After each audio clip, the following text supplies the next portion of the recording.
అసలు అనుకోలేదు. వేరే లెవెల్ చిక్కుమామ అంటే వేరే లెవెల్ ఆందోళన కాంబినేషన్ తో ఎవరికి నేను మూవీ. రీ రికార్డింగ్ ఎలా ఉంది? బ్యాక్గ్రౌండ్ మ్యూజిక్, బ్యాక్గ్రౌండ్ డిఎస్పీ గురించి ఏం చెప్తాం బ్రో, ఎప్పటి నుంచో ఉన్న ట్రైన్ వేరే లెవెల్ డిఎస్పీ. ఓవరాల్ గా పైసా వసూలా పెట్టిన డబ్బులు న్యాయం జరిగిందా? వర్త్ బ్రో, పైసా వర్త్, ₹1 వర్త్ దీనికోసం. టికెట్ రేట్ ఓకేనా? టికెట్ రేట్ అంటే టికెట్ కొంచెం హై ఉంది కానీ ఆ ప్రైస్ కూడా వేరే నెక్స్ట్ లెవెల్.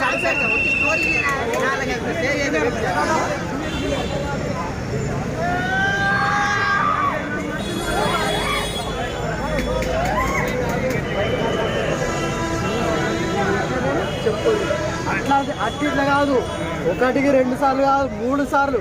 ఇగో ఫస్ట్ చూసేటోళ్ళకి అసలు అర్థం కాదేమో, సెకండ్ టైం చూడరు ఇచ్చి పడేస్తారు. అట్లా కాదు, పుష్ప ద రోల్ గుర్తుపెట్టుకోరు.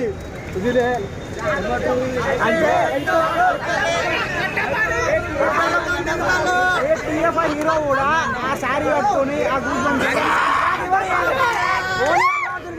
సాంగ్స్ కానీ ఆ స్టోరీ పరంగా కానీ ఫస్ట్ టైం సెకండ్ హాఫ్